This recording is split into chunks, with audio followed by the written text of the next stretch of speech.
a lot of good things to say about NXT. I have a lot of good things to say about the matches, including Johnny Gargano versus Dominik Dijakovic, Cameron Grimes, and Akira Tozawa versus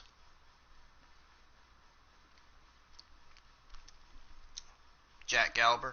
And I have a lot to say about the match between Adam Cole and Velveteen Dream. But I also have a lot of bad things to say about the women's title match. And I must say, I am very fucking disappointed. I am very fucking disappointed in Charlotte Flair and the creative team right now. We're going to talk about that later on. In the meantime, ladies and gentlemen, welcome to the channel. This is Brendan Ingram here, back with another NXT review. So today, of course, you know I'm going to be reviewing your May the 6th, 2020 NXT Results and Review. So before I get started, be sure you hit that like, subscribe button, and turn on the bell for all notifications. Very important, folks. First of all, before I get started, I just want to say how impressed I am with some of you that have been watching my channel. I just want to say how impressive I am with all the views I've gotten so far on my channel. I just want to say thank you to everybody who has been watching, who has been continuing to give me more views, and who has continuing to be watching my reviews and understanding the words that are coming out of my mouth, and understanding what I'm saying about WWE and what WWE needs to do to improve stuff like the Monday Night Raw and SmackDown ratings that need to be improved. One of the things that WWE needs to be improving, the fucking ratings, for fuck's sakes.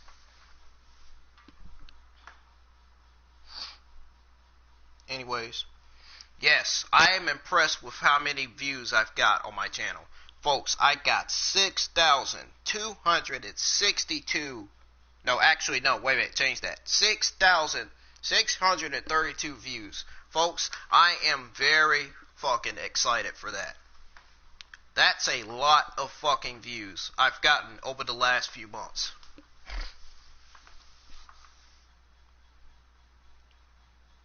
I knew that my views were going to come up eventually. The more views I get, it seems like the more views I get, the more subscribers I get. But now it seems like I'm getting more views than I'm getting subscribers. So, folks, hit that subscribe button. Need more subscribers. As far as the views go, I still need more views, but I am impressive with the views that I got. Folks, 6,232 views. That is a whole fucking lot of views I got on my channel over the fucking months. That's a lot of fucking views, folks. And if you want to check out my Monday Night Raw review, all you have to do is go to my YouTube channel, and you see where it says uploads. You see where it says May the 4th, 2020 Monday Night Raw review. If you want to check that out, be sure you click on that and listen to me review to you what happened on this week's Monday Night Raw. So if you want to check out my Monday Night Raw review, all you have to do is go to my channel, go to uploads, and click on May the 4th, 2020 Monday Night Raw review, and it'll pop up. The video will pop up. Anyways, folks. So, yes, this is your May the 6th, 2020 NXT Results and Review. So, let's go ahead and get started, because I am ready to review a lot of things that happened on NXT last night. So let's get to it. So, the opening segment, we got two video packages hyping up the two title matches on the card for tonight, for last night. Also, there is a small note towards Karrion Kross's debut tonight. Mario Ranallo and Beth Phoenix, of course, were on commentary last night. And they gave us the right match. They go right into a match, which was Johnny Gargano. Hold on, wait a minute. Actually, that's the opposite. Let's switch it around. It was Dominik Dijakovic versus Johnny Gargano with Candice LeRae at ringside. So again, it was Dominik Dijakovic. The first match to start off NXT was Dominik Dijakovic versus Johnny Gargano with Candice LeRae ringside. Folks, I was impressed. I really was. This match was amazing. What a great fucking match. Folks. Alright. So now, I'm going to begin by telling you what happened with this match. Alright, so here is what happened with this match between Dominik Dijakovic and Johnny Wrestling, which stands for, Johnny Gargano. We knew that Johnny Gargano was going to do things the Johnny Gargano way. We knew that. Yes, we knew that. So, here we go. Waiting for the fucking article to pull up. Here we go. Here's what happened with the match between Johnny Gargano and Dominik Dijakovic. So, Johnny Gargano has new music and new motto. All heart, no soul. Candice LeRae is conspicuous by her absence. So, she did come out with Johnny Gargano. And then Dominik Dijakovic enters the ring with his entrance music and his Tritron popping up on the screen. So the match begins after that. It begins with Johnny Gargano trash talking and using devious tactics to get the upper hand on Dijakovic. Gargano kicks at Dijakovic's legs, but Dijakovic catches a kick and grounds Gargano with a punch to the chest. Dijakovic chases Gargano around the ring, pinning him in a corner with a series of strikes. Dijakovic kicks away at Gargano, then hits a knee to the midsection before tossing him aside, covering him for 2. Dijakovic remains in control of Gargano, whipping him around the ring. Gargano gets a bit of an upper hand, hitting a chop block on Dijakovic. Then goes in with a series of punches to the head. Gargano kicks at Dijakovic's head and arms until the referee forces him to back up. Gargano hits Dijakovic with elbows to the head. Then forearms strikes to the face. Gargano goes for a discus forearm, but Dijakovic lands a discus clothesline of his own, getting the advantage back. Dijakovic picks up Gargano for a suplex and tosses him across the ring, then covers him for 2. Dijakovic brings Gargano to his feet, then strikes away at him, tossing him around the ring. Dijakovic gets Gargano in the corner and strikes away. Candice LeRae comes down to the ring during Dijakovic's onslaught.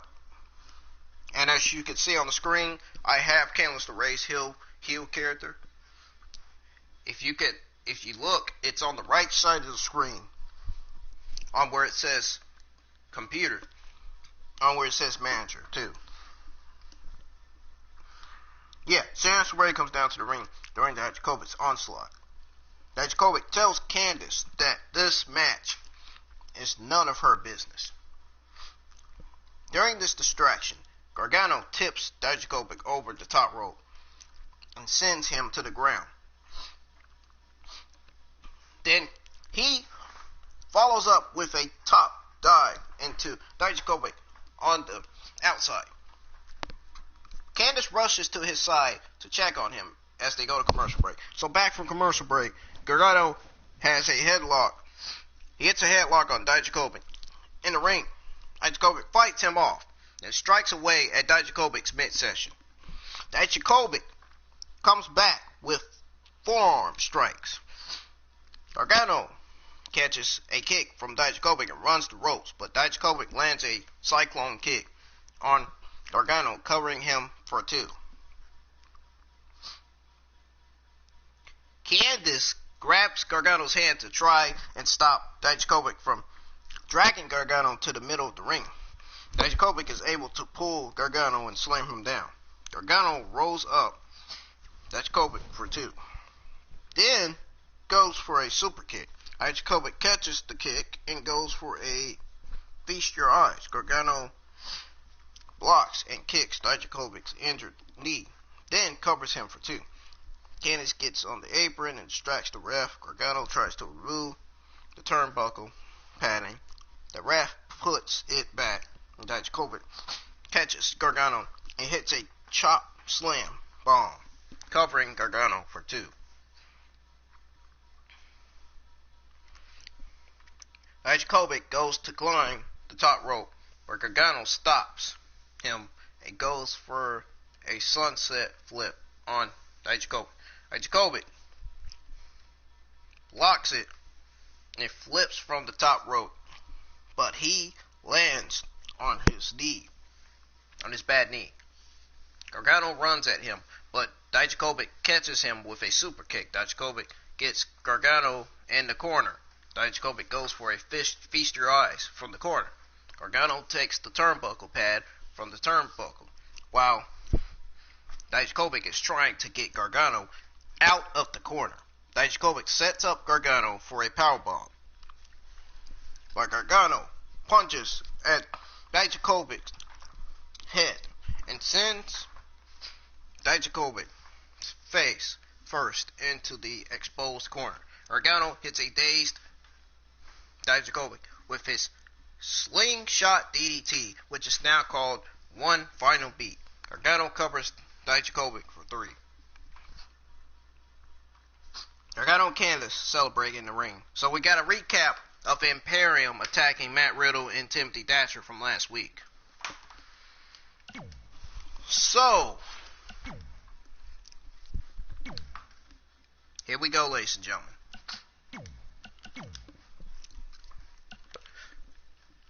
So, ladies and gentlemen, Johnny Gargano versus Dominik Dijakovic was a great match to start off NXT. What a fucking match to start off NXT. The beginning was really fucking brilliant. It was really good. I like it. I loved it. Awesome. Awesome fucking beginning to start NXT. See, this is what Monday Night Raw and this is what Monday Night Raw and SmackDown Live needs to be fucking doing. This is exactly how Monday Night Raw and this is exactly how Monday Night Raw and SmackDown should have it. This is exactly how NXT has it right now. This is exactly what Monday Night Raw and SmackDown Live should have it. This is how they should have it. They should do just like NXT. But no! Instead, they want to do it their fucking way. Monday Night Raw and SmackDown want to do it their fucking way. Their fucking way on the highway.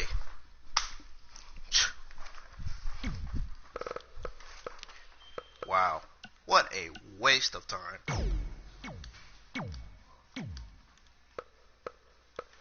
No! Monday Night Raw and SmackDown want to do it their freaking way instead of doing it just like NXT, which is a bunch of bullcrap. So, anyways, we got a recap of Imperium attacking Matt Riddle and Timothy Thatcher from last week. So then we see a backstage promo from Marcel Bartel and Fabian Archer, where they talk about why they are coming for Riddle and Thatcher, officially challenging Riddle and Thatcher for the NXT Tag Team Champions. Tag Team titles, I meant to say. So last night we was told that Jack Gallacher will take on Akira Tozawa in the interim NXT Cruiserweight Championship tournament after the commercial break. So, this next match was Akira Tozawa versus Jack Gallacher. For a second I was questioning myself. I was like, what in the world? I was questioning myself. I was like, what in the hell is Jack Gallacher doing in the interim NXT Cruiserweight Championship tournament. I was questioning that. And then I was like, oh, that's right. Jack Gallacher is a cruiserweight, which gives him the reason to be in the NXT interim Cruiserweight Championship tournament.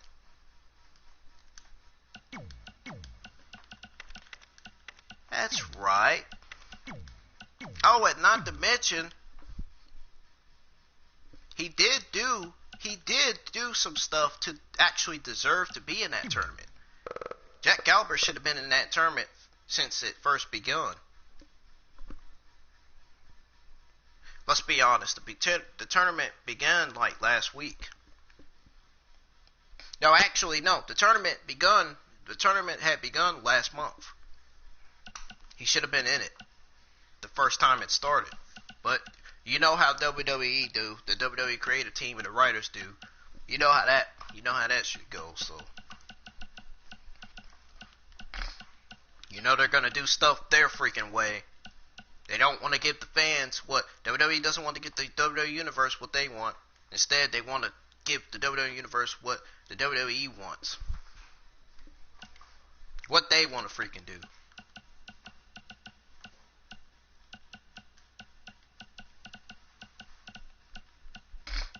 So that's that.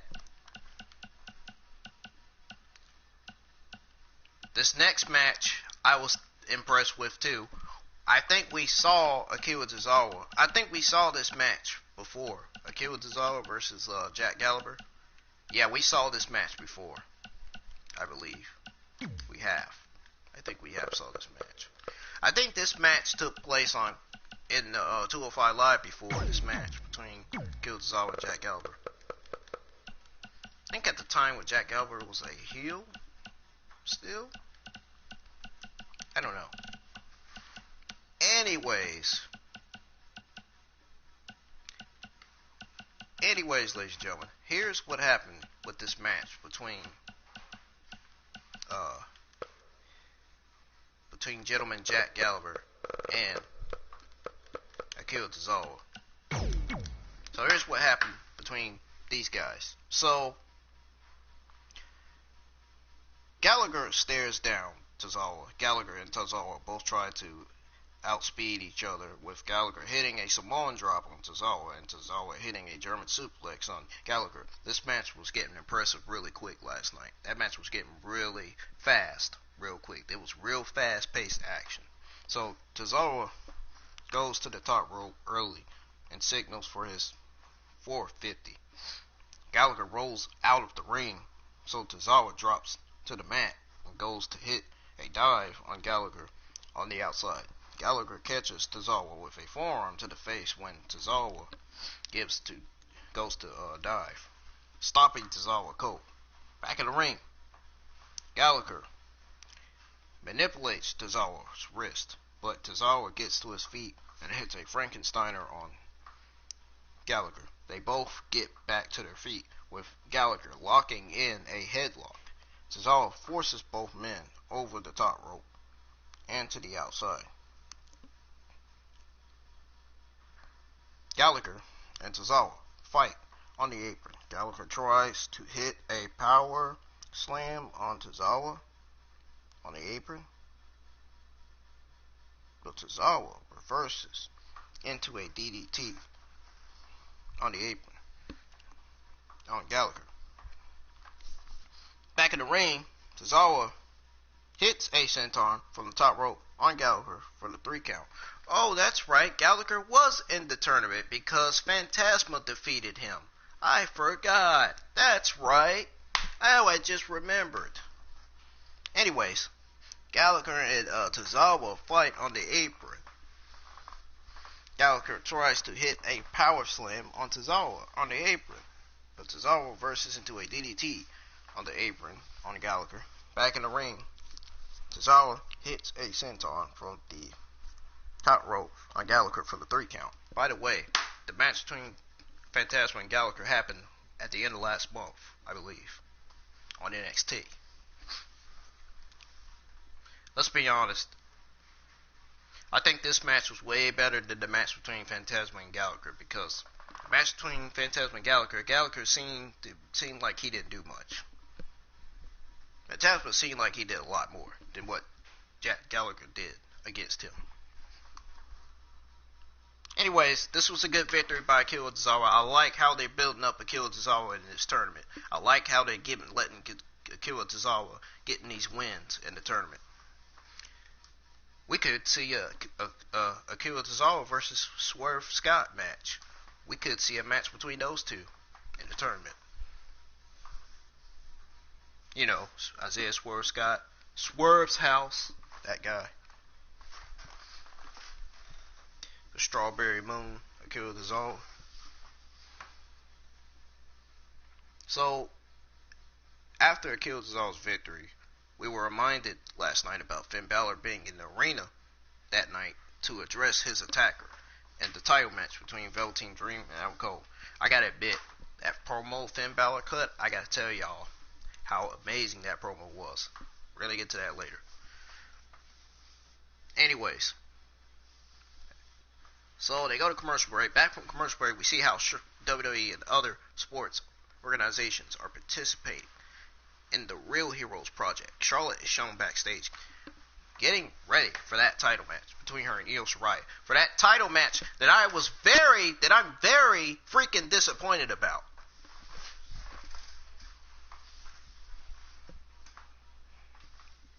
So, anyways, which brings us to the next match that happened on NXT, which was Xia Li versus Chelsea Green with Robert Stone ringside.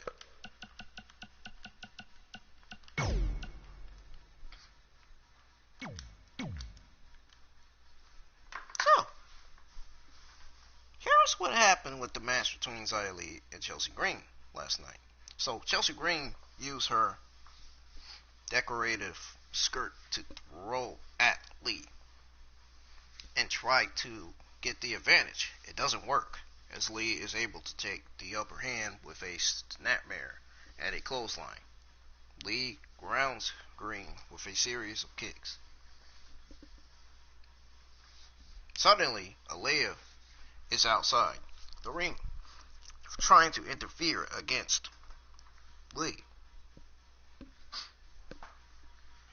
Aliyah goes to get in the ring, but Lee attacks her and sends her back to the outside.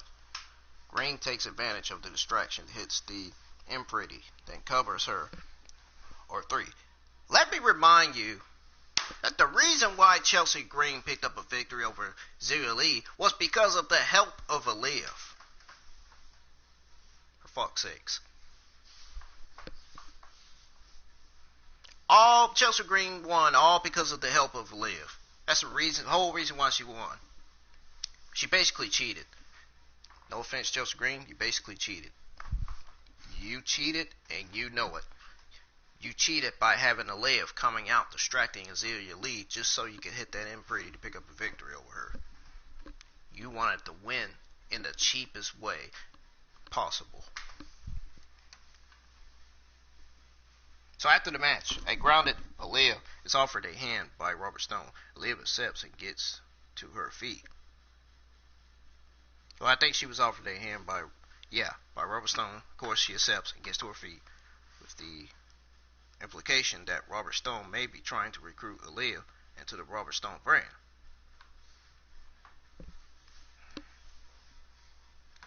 Looks like Robert Stone is trying to recruit another member of the Robert Stone brand. Looks like.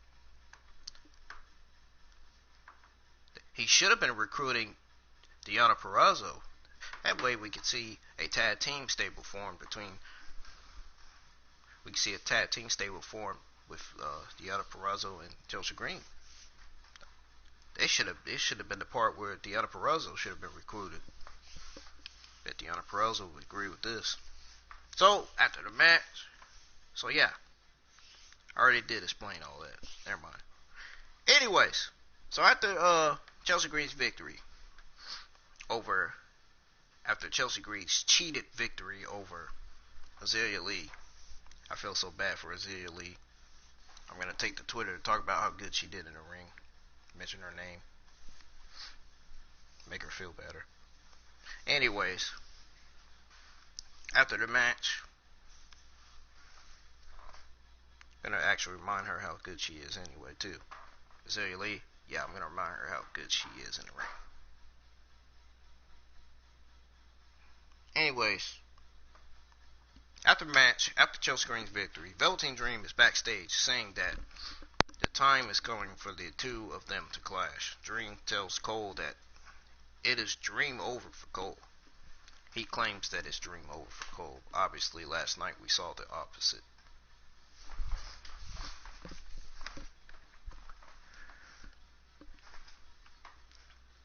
Karrion Kross and Scarlett said last night Karrion Kross and Scarlett had their in-ring debut. It said they would have their in-ring debut right after a commercial break.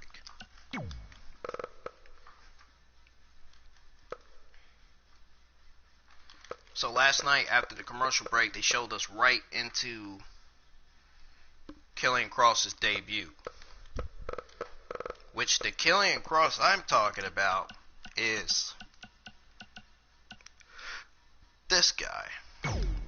Killer Kross is now Karrion Kross. Yes, he is the guy I downloaded the other day. Yeah, I just downloaded him a few days ago. And I'm definitely going to be downloading Scarlett too. You better best believe I'm downloading her too.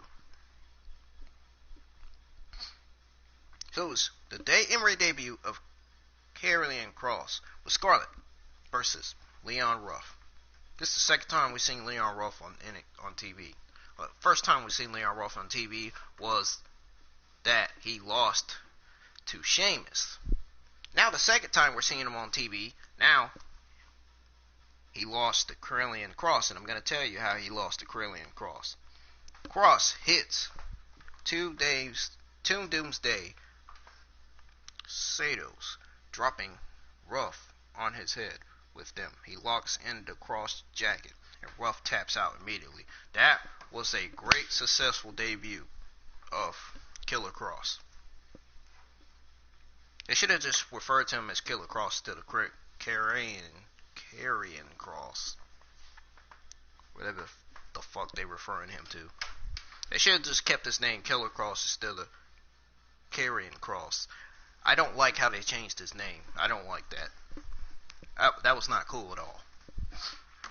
Anyways, his successful debut was amazing. Anyways, we see a hype package for the NXT Women's Championship match between Charlotte Flair and Shirai that night. Ladies and gentlemen, get prepared for what I'm about to say next. Something that I'm not really even... a match that I'm not really that much interested in at the moment. The tag team match for the titles that I'm not really interested in. That I kind of am interested in, not much. Because I know that match is either probably going to be scrapped or it's going to be a disqualification. Which I think, in my opinion.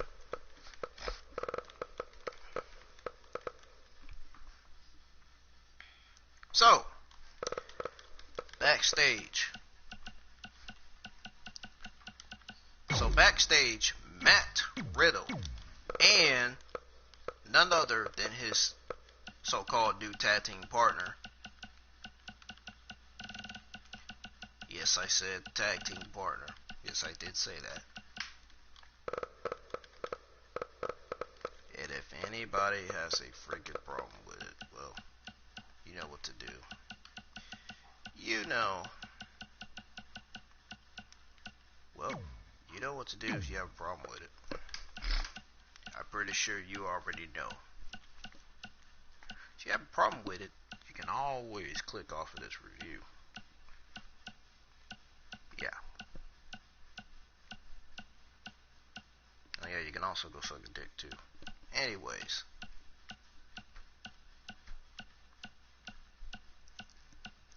So, let me find the guy. I thought I had the guy on here. Thought I had him downloaded. Where is he? What the world's going on here? How come I don't have...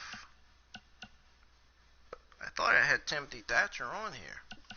I had him downloaded on this game. Oh well, never mind. Anyways, I'll have to download him again. Anyways, backstage, Matt Riddle and Timothy Thatcher were interviewed backstage about Imperium attacking them last week and asking for an NXT Tag Team Championship match. Riddle and Thatcher agreed that they are ready to take Imperium on. And apparently, I don't have Timothy Thatcher. I'll have to download him after this. Just like I'll be downloading the other NXT superstars that are on there now. Phantasma. All them.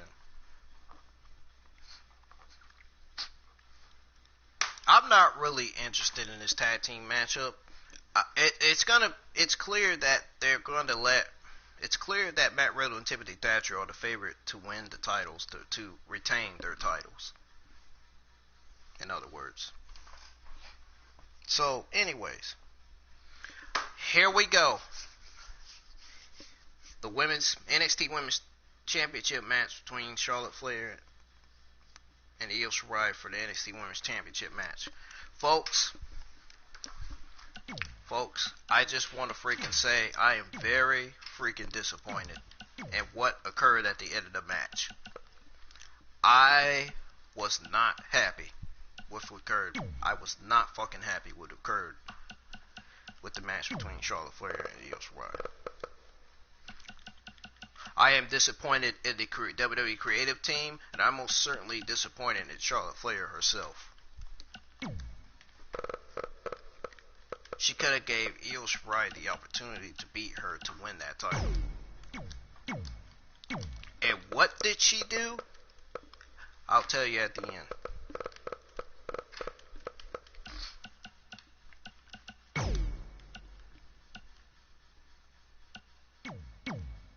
Anyways, so here's what happened with the NXT Women's Championship match between Charlotte Flair and Io Shirai for NXT Women's Championship. So Shirai and Charlotte stalk each other, then lock up.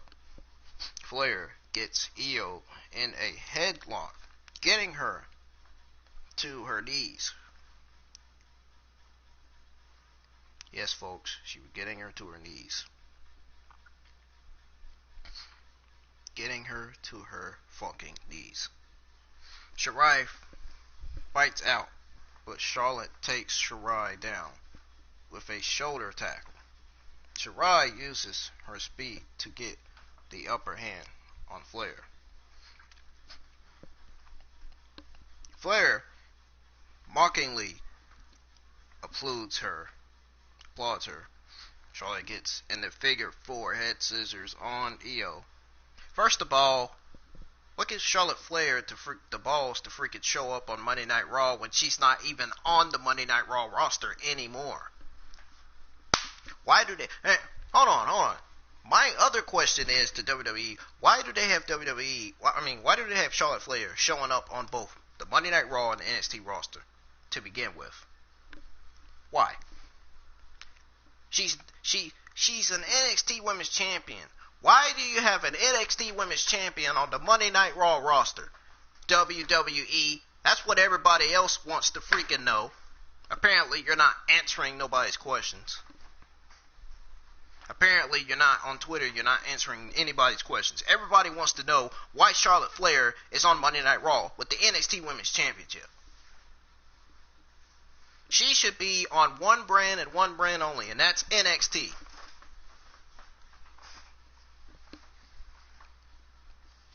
Thank you very much.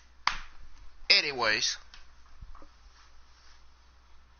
Charlotte doesn't let up. Continuing to...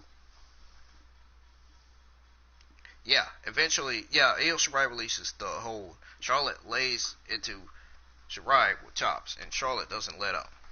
Continuing to lay into her. Shirai goes for a sunset flip. That was an amazing sunset flip. Charlotte blocked it. Didn't like that. Charlotte Flair deserved got what she fucking deserved in that match. Got exactly what the hell she deserved in that match. Shirai chases Charlotte with a series of punches and kicks to Charlotte. Charlotte takes down Shirai with a kick and a clothesline. Shirai rolls out of the ring, and Charlotte is in the ring as we go to commercial break.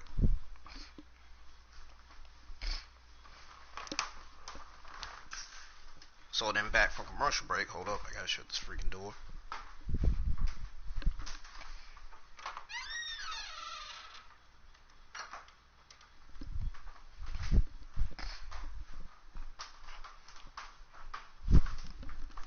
Anyways, so then back from this commercial break, and Io hits a springboard dropkick on Charlotte from the apron. Io runs at Charlotte in the cut corner, but Charlotte takes out Shirai with an elbow. Charlotte goes to the middle rope, but Shirai stops her. It hits a Hurricane Rana on Charlotte from the top rope. Then covers Charlotte for 2. Both women are back to their feet, and Charlotte hits a backbreaker on Shirai, then sends her face first into the middle turnbuckle. Charlotte goes to the top rope and goes for a moonsault, but Shirai rolls out of the way. Shirai hits Charlotte with a tiger kick, ladies and gentlemen. Then knees to the face. In the corner, Shirai covers Charlotte for 2. Shirai goes for a moonsault, but Charlotte gets her knees up. Charlotte follows it up almost immediately with a big boot, then uses a matchbook cover on Shirai, but Shirai still kicks out. At 2, Charlotte picks up Shirai for a powerbomb, but Shirai is able to hit another Hurricane Rana, sending Charlotte face first into the corner. Charlotte rolls to the outside. Shirai goes for a moonsault from the top rope, but Charlotte on the outside. She goes from the top rope to Charlotte on the outside. Charlotte moves out of the way, grabs a candlestick, and hits Shirai with it to disqualify herself to retain her title. That's full of shit, man.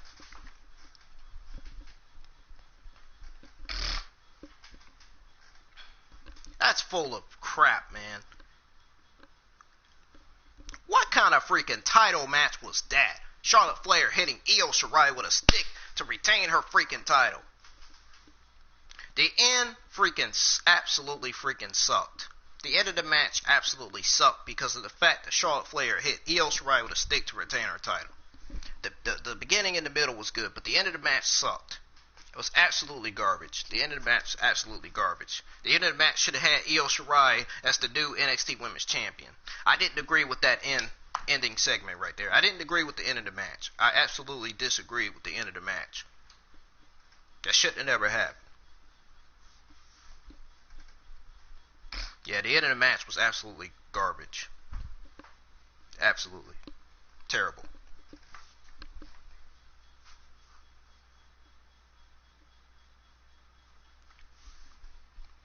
Io Shirai won by disqualification. But she wasn't able to win the title, which really pissed me off because of Charlotte Flair.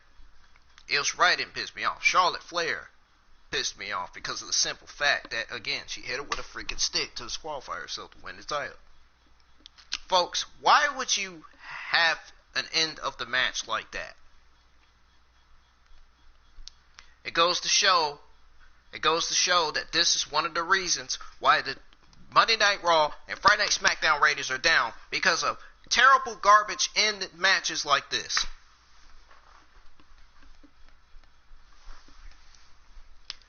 Overall, the beginning and the middle of the match was good, but the end was freaking garbage.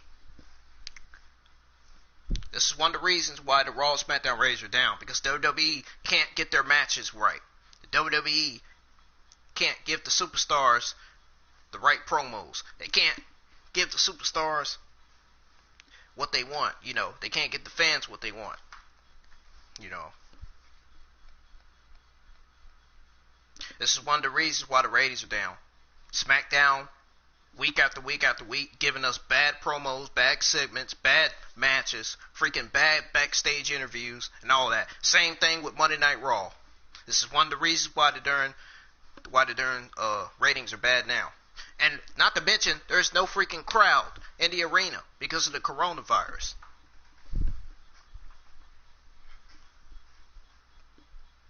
Man, that freaking end was freaking totally, absolutely garbage, man. How are you going to have Charlotte Flair retaining her title? Basically, Charlotte ruined Io Shirai's opportunity for that title. That's basically what happened. WWE made a bad choice right there. They made absolutely a negative bad choice right there. That was bad freaking booking by WWE. Bad. Real bad booking. How can WWE be any freaking dumber right now? How could they be any dumber? Oh my God. What the fuck? So after the match, Charlotte continues the assault on Shirai, attacking Io's surgically repaired knee. And then, how you gonna have Charlotte Flair attacking Io Shirai's knee? She could have been out another 8 to 9 weeks. Or perhaps another 8 to 9 months. Io Shirai's knee just surgically got repaired. Why is WWE trying to bury Io Shirai? WWE is already trying to bury Io Shirai, one of my favorite NXT female superstars. They're trying to bury one of my favorite NXT female superstars? You gotta be kidding me. This is not making sense, man. See? And bad booking is one of the other reasons why the WWE Monday Night Raw, Friday SmackDown ratings are down. Because of bad booking as well. The bad booking, promo segments, all that. All that crap. The matches, bad matches, all that crap is the reason why the ratings are down.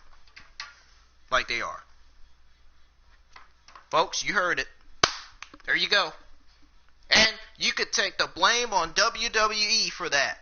You could take the whole blame on the WWE writers, the WWE creative team, and the WWE themselves. You could blame all the ratings going down, both shows' ratings going down. You could blame that on them. The WWE writers, the creative team, and WWE, the company themselves, and the freaking Vince McMahon are all the reasons why the Monday Night Raw and SmackDown ratings are down.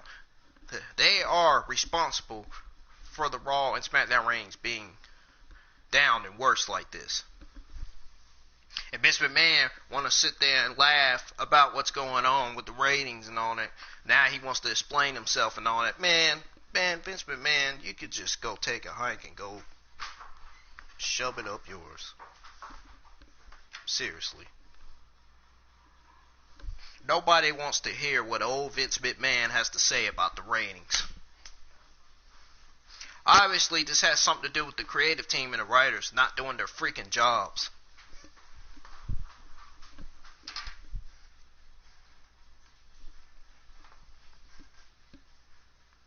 Tell you, man, WWE needs to get their crap together, man. I don't know what's going on, but they need to get their crap together real quick. Anyways, Charlotte tries to use the steel steps on Shirai, but Rhea Ripley comes from the back and saves her. Rhea Ripley chases Charlotte off, with Charlotte escaping with her title. Io berates Rhea in Japanese, seemingly to be not very thankful to Rhea for saving her. Rhea tells her to shut up and exits the ring. Shirai follows her, continuing to yell at her as they go to commercial break. You know what? I hate to say it, but Io Shirai should be thankful that Rhea Ripley did come to save her, because if the return of Rhea Ripley would have not happened and she would have not saved her, I think Io Shirai would have been out for another 8 to 9 months because of her repaired injured knee. she would have been out 8 to 9 months. Charlotte Flair would have injured that knee so bad she would have been out probably less or more than 8-9 months, for that matter. So you have got to give credit and thank Rhea Ripley for coming out to save Io Shirai. But Io Shirai didn't like that. She didn't really want her help. I bet the return of Rhea Ripley kind of shocked the WWE Universe. Even though the WWE Universe is not in the building. Even though there's no crowd in the building. And you know, it's weird not having no crowd on Monday Night Raw, Friday Night SmackDown, and NXT. It's very weird. I think you all would agree with me when I say this. Anyways, so yeah, she berates Rhea in Japanese. We said all that, so she was not very thankful to Rhea Ripley for saving her.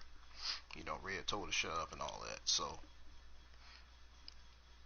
yeah, so she continued to yell at her as went to commercial break. Back from commercial, Rhea Ripley is interviewed backstage about how she wants a rematch with Charlotte Flair. Io Shirai attacks her from behind, and the two have a pull-apart brawl outside. Adam Cole is shown getting ready backstage without the rest of the Undisputed Era. That was last night when they showed Adam Cole getting ready. You know, for his match against the Velveteen Dream. Yeah. So, next match last night was Kushida versus Jake Atlas.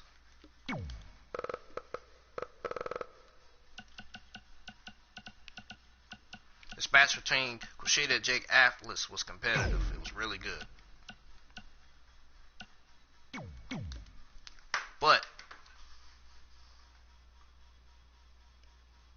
But not only this match competitive, it was impressive enough for the ratings to go up for NXT. So here's the match. Here's what happened between Kushida and Jake Atlas in their match in the NXT interim tournament that's still continuing. So Kushida hits a body lock on Atlas and goes for a test of strength, but quickly avoids it when he thinks Atlas has the strength advantage. Atlas runs the ropes and hits a handstand, but Kushida kicks Atlas' arm out from under him. Atlas goes to the outside and Kushida hits a senton from the top rope to Atlas on the outside. Kushida gets Atlas back in the ring, then takes him down with a hip toss basement dropkick combo.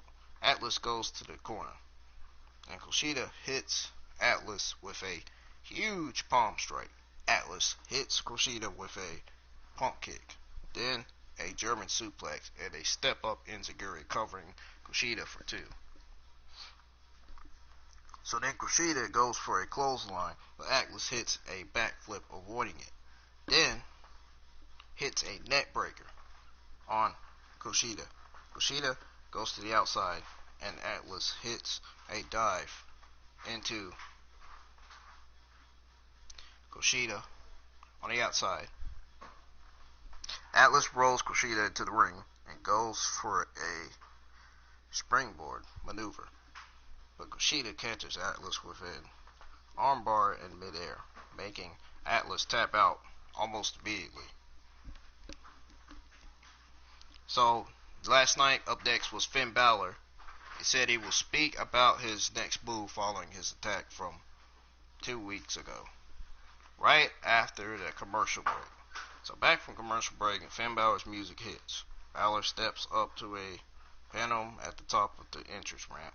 Balor says that he used to think the biggest snakes in the business were the ones in the office. He said that the way to get pushed in the business is by attacking the guy. Balor says that Once you're in the ring with the Prince, there is nowhere to hide. Balor says that he is patient, but the person who attacked him won't get pushed. They'll get squashed. You know what? I'm starting to think the assailant is Killian Dane, because let's be honest, Killian Dane has not been seen on NXT for 2 weeks. Either the assailant attacker's got to be Killian Dane, Damian Priest, or Karrion Kross. I'm still trying to get used to that name. You know what? I think I'm just going to call him Killer Kross, because I don't like how NXT changed his name. I don't like how WWE changed his name. He should have just kept it the same, because it didn't make sense for them to change his name. So it's either Killer Kross, Damian Priest, or Killian Dane. One of the 3 assailant attackers. It's got to be one of them. Has to be. Killian Dane hasn't been seen. Again, he has been seen on TV for 2 weeks. We haven't seen him. So it has to be him. That's my opinion. I think it was Killian Dane who attacked him. Be honest. But then again, Walter hasn't been seen on TV for 3 to 4 weeks. So it could have been Walter. But see, they scrapped that storyline. That's the problem. I think they scrapped the storyline between Finn Balor and 2 members of the Imperium, but I don't think they scrapped the storyline between Finn Balor and Walter. They may have, though. Or then again, it might have been Phantasma. He might have been the attacker. So either it's Phantasma, Killer Kross, Damian Priest, or Killian Dane. One of the 4. Got a feeling it's Killian Dane, though. I have a huge, big feeling that it was Killian Dane that did it.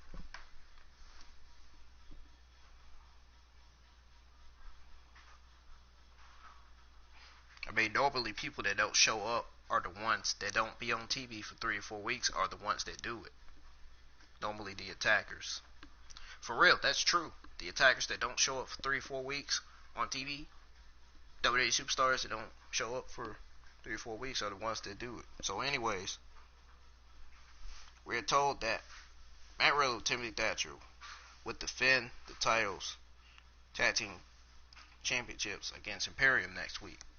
I'm not really that interested in that match. I hate to see it. I mean, that Timothy Thatcher's in the title match. I'm not really too interested in the match. I mean, his style's hard hitting, but I ain't really too interested in the match. So, it was Cameron Grimes versus Denzel Dejournette, I guess you could say. Whatever.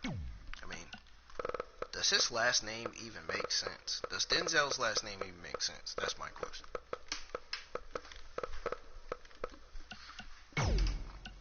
Because his name doesn't even look like it makes sense. I think Cameron Grimes would probably watch this and be laughing. Anyways, Grimes goes for a cave-in immediately, but Denzel avoids it and hits a German suplex on Grimes. Denzel stands across from him and taunts him, but Grimes goes for a cave-in the second time and connects, covering him for the victory. So after Cameron Grimes' victory, Grimes, I thought it was funny how Grimes gets on the mic after the match saying that he deserves more than what he is getting. He calls out for Finn Balor and says the things that he would do to Finn Balor if he was the one that attacked him, which seemingly suggests that Cameron Grimes might have been the assailant that attacked him, which is teasing that he's the one that did it, which I disagree.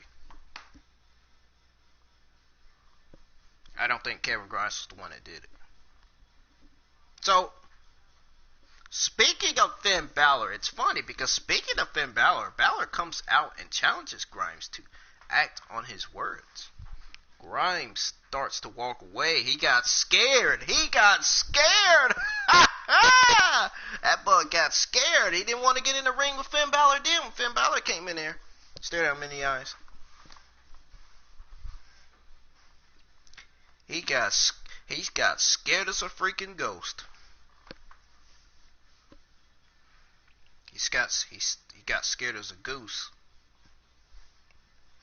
Also got scared as a duck too. He was scared as Leon Ruff was against Killer Kross. Anyways, that scared. Anyways, nonetheless, I keep saying anyways, I'm sorry. I just love saying that. Y'all get that, right? Y'all get it. Nonetheless, Balor grabs his arm and pulls him back in the ring. Grimes tries to attack Balor. Balor hits a double foot stomp on Grimes and then a sling blade. Grimes rolls out the ring. I'm going to stop saying anyways to see if people will feel a whole lot better if I stop saying anyways twice. I'm just kidding. Anyways. I get y'all every time. See, I get some of y'all that's watching every time.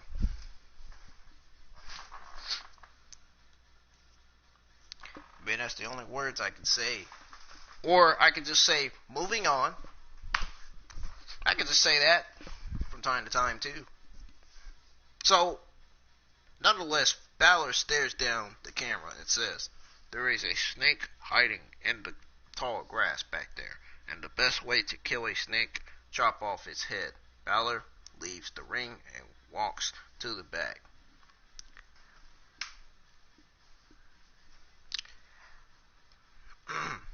I'm going to have something to say about Balor's promo at the end. Something good. It's not bad. It's good. It's actually good. So,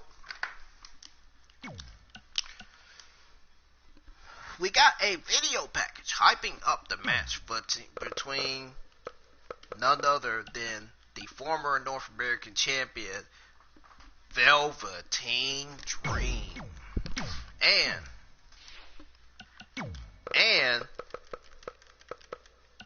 Adam Cole, baby.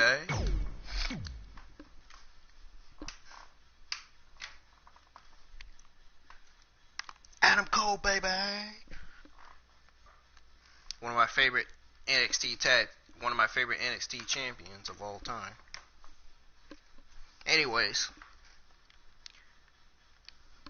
got you again. Got y'all again. See, I said it again. I bet y'all are keep saying, I bet y'all are like, why does he keep saying that crap? I got you again. See there? So, we go to commercial break. Back from commercial. We are told that Cameron Grimes and Balor will face off against each other next week.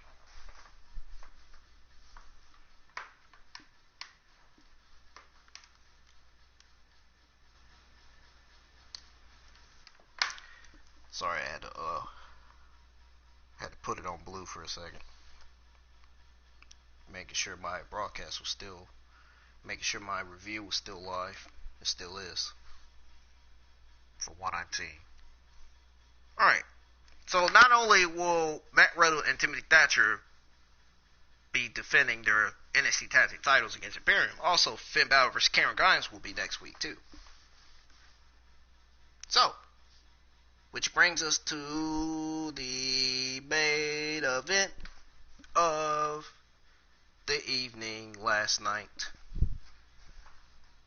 I thought I was gonna say of the year, like that Christmas song. I'm just kidding. I thought I was gonna say put one foot in front of the other. Y'all must have thought I was gonna say that. Anyways, nonetheless,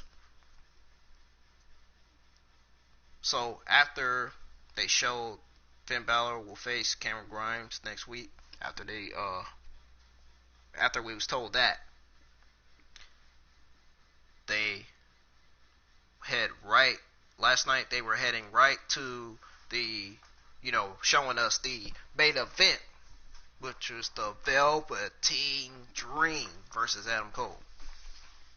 So, it's funny that I say that. It was Adam Cole versus Velveteen Dream for the NXT Championship. So, yeah, anyways, it was funny that I say that because Bobby Fish and Roderick Strong are notable by their absence, just as Candice LeRae was for Johnny Gargano at the start of the show. But Candice LeRae, luckily, she came with Johnny Gargano to the ring.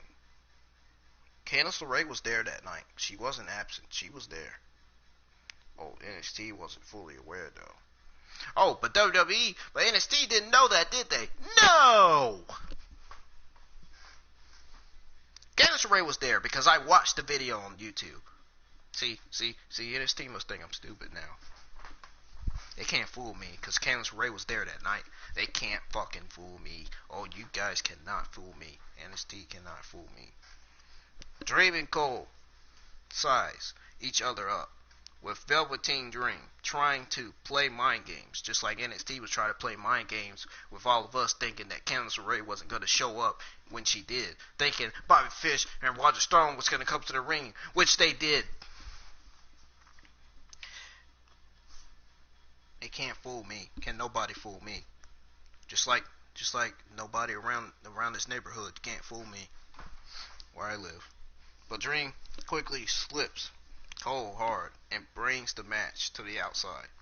Dream tosses Cole into the steel steps. Okay, let me stop. Then tosses Cole back in the ring. But Cole catches Dream with 2 super kicks. Cole goes for the last shot.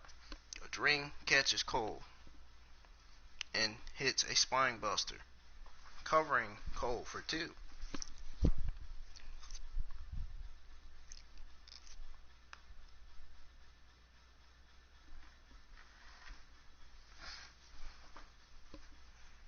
Cole goes to the middle rope, but Dream follows, looking for a Dream Valley Driver,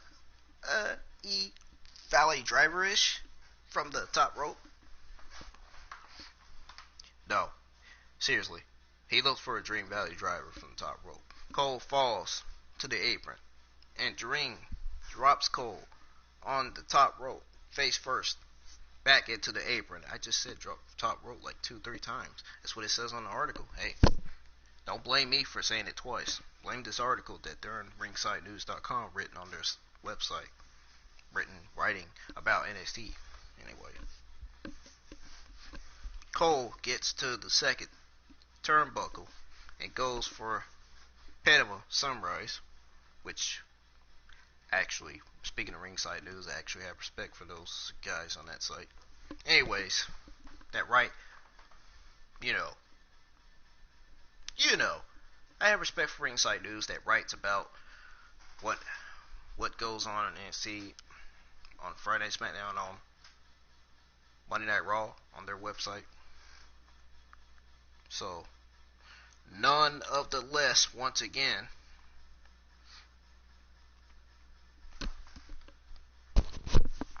where was I? Okay, where was I? Oh, so yeah.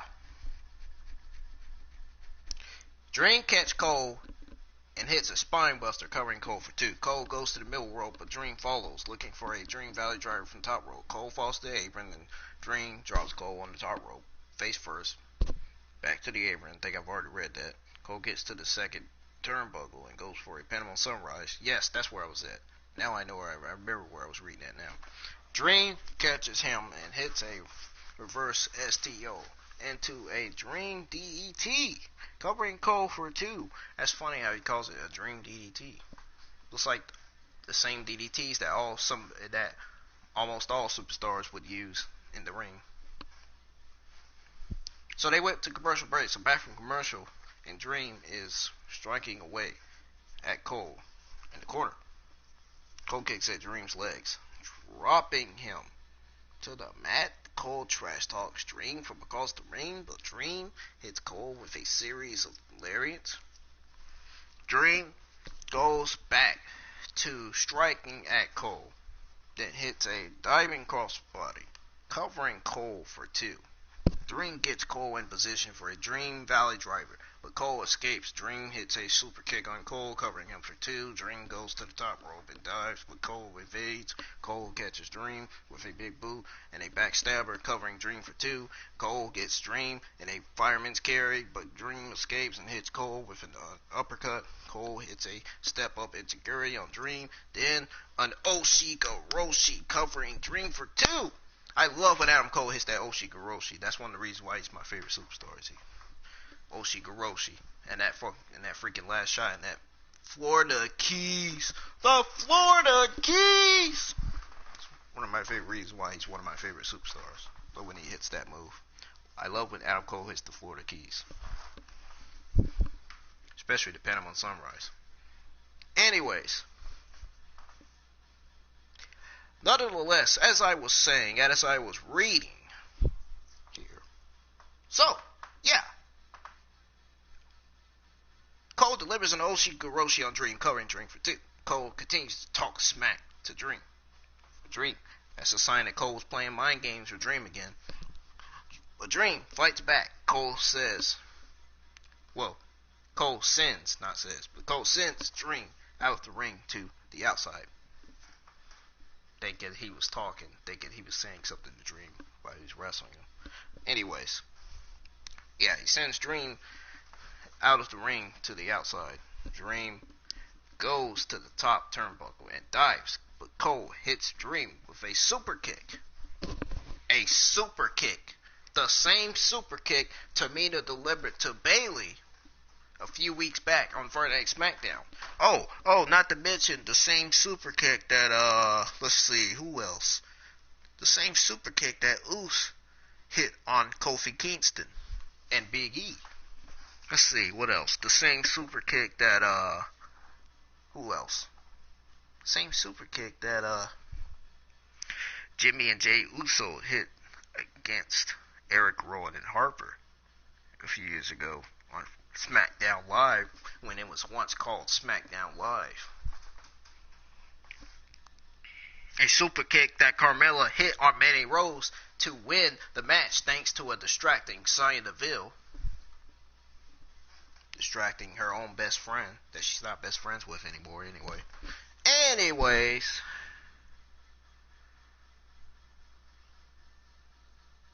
Cole gets Dream in a fireman's carry. Dream escapes. Of course, I already told y'all that Cole hits Cole with an uppercut. I already told y'all that. So, Cole hit a step of enziguri on Dream. Told you that. He hits an enziguri. I already told you that too. Covering Dream for 2. Cole continues to smack the Dream, playing mind games. Dream fights back. Cole sends Dream out of the ring to the outside. Told you that too. Dream goes to the top turnbuckle and dives, but Cole hits Dream with a super kick. Yes. Oh, so then, right when Cole hit Dream with a super kick, Bobby Fish and Roger Strong comes down to the ramp and potentially help Cole. So, the Bobby Fish and Roger Strong that I'm talking about,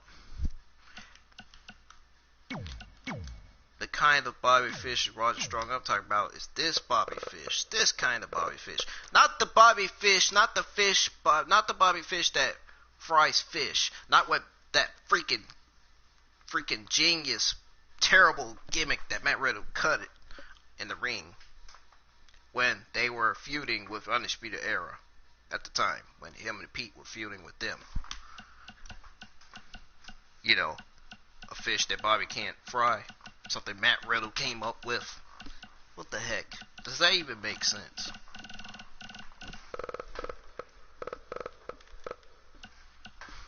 Does that even make sense, bro? Mr. Riddle? Anyways. Bobby Fish and Roger Strong, the guys I'm talking about, the guys I'm referring to, is these guys right here. Bobby Fish and Roderick Strong. Oh, yeah. So, they come down to the ramp to potentially help Cole, but Dexter Lumis appears from under the ring. Oh my God. That is a scary man. That is a scary old young man.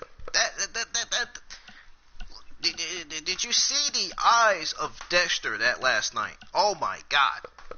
That is a scary sight. But I'm not scared of people like that. Especially not a wrestler.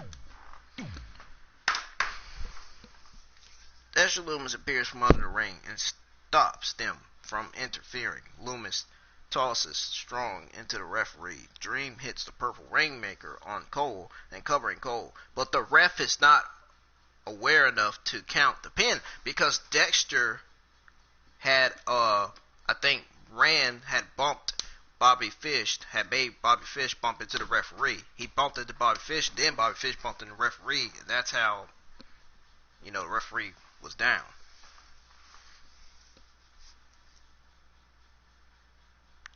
No, Lumis tosses Strong into the referee. That's how the referee was down. Okay, I just said that. Could have sworn I said that a few minutes ago, which I did. Just didn't say it right. Dream dives into Fish and Strong on the outside. Then he gets back in the ring. Cole catches Dream with a super kick and then a last shot, covering Dream for the 3 count. Adam Cole, once again, the NXT champion, baby. Adam Cole, please tell me I didn't say that right. Please tell me I said that right. Anyways, nonetheless, Adam Cole, Bobby Fish, and Roderick Strong stand at the top of the ramp, posing as Dream stares on from inside the ring, and NXT goes off air. Ladies and gentlemen, this is the end of your May the 6th, 2020 NXT Results and Review. I hope you got to listen to all I had to say about last night's NXT. I hope you get the information that you needed. Hope you got the information that you need to know about last night's NXT. And I hope you were excited about last night's NXT, because I was excited. I wasn't excited about the women's title match, of course. Still very disappointed in Charlotte Flair and the creative team and the WWE writers. For a lot of reasons. Because of the Raw SmackDown ratings. Because of how much terrible garbage shows that they given us as far as Monday Night Raw and SmackDown goes. For the 4 weeks they've given us, for 5 weeks, actually count that. For 5 weeks they've given us terrible Monday Night Raw SmackDown shows. But as far as NXT goes, I loved the match between Dominik Dijakovic and Johnny Gargano. That match was pretty good. Akira Tozawa, the match between Akira Tozawa and Jack Gallacher was pretty good. Match between Johnny Gargano and Dijakovic was pretty good. And I love the freaking backstage, the recap of Imperium attacking Matt Riddle and Timothy Thatcher from last week. I love them. I love how NXT showed that video on the Titron. I love how they showed Imperium attacking them backstage. And I wasn't really interested in the promo, in the Marcel and Fabian Archer promo backstage. I wasn't interested in them cutting a promo. Their promo wasn't really that much good. Marcel Bartel's and Fabian Archer's, both of their promos weren't really good. They weren't really that good. I didn't really like it.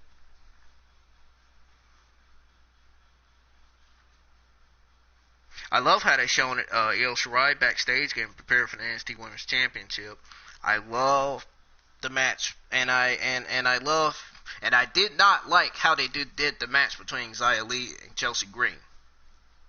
Chelsea Green cheated in that match, and they did a good job.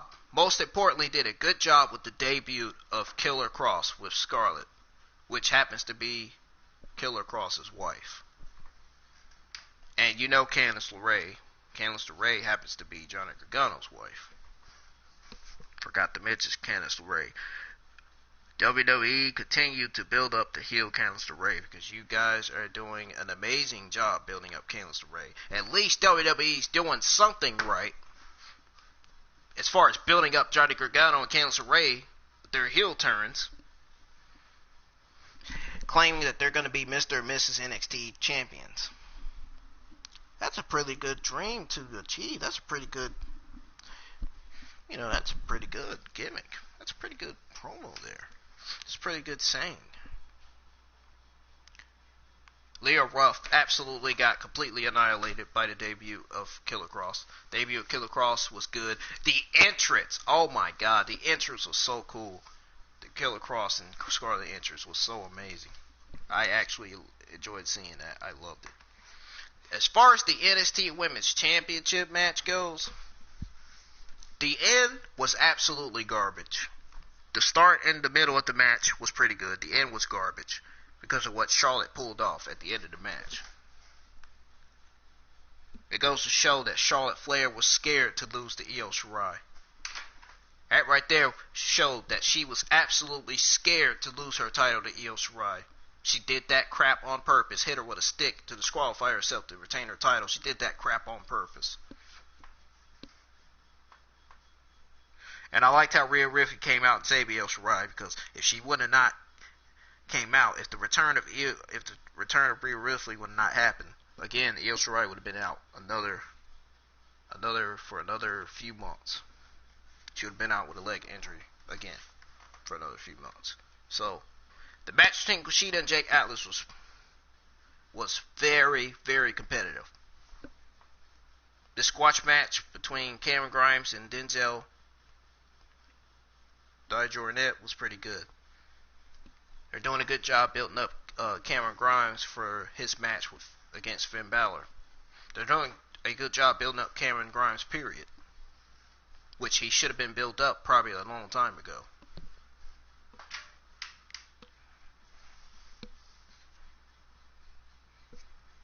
Cameron Grimes deserves to be at the top of the food chain. He's a pretty good technical savage superstar. Savages of all savages, anyways, by the way.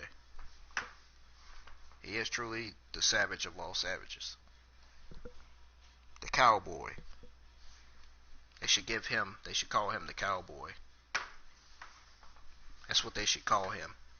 They should give him a new name. Call him the cowboy instead of calling him the technical savage. I think calling him the cowboy wrestler would be a whole lot better. The cowboy wrestler. That would be a whole lot better. Or the cowboy.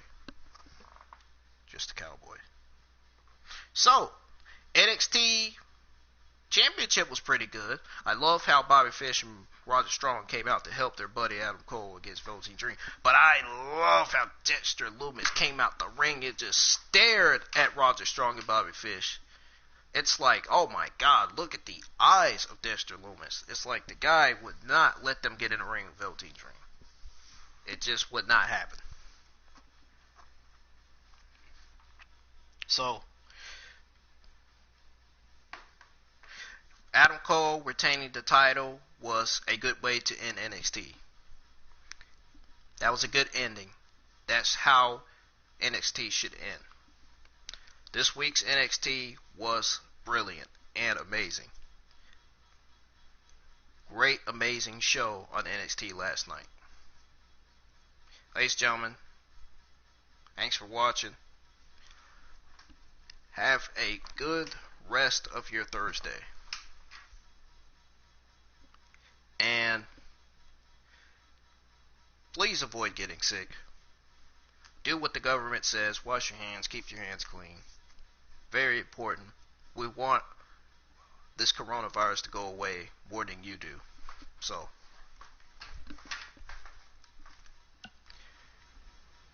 like I said, keep your hands clean. Stay safe. Thanks for watching. Be sure you hit that like, subscribe button. And turn on all bell for notifications. Ladies and gentlemen, I'm out. Peace.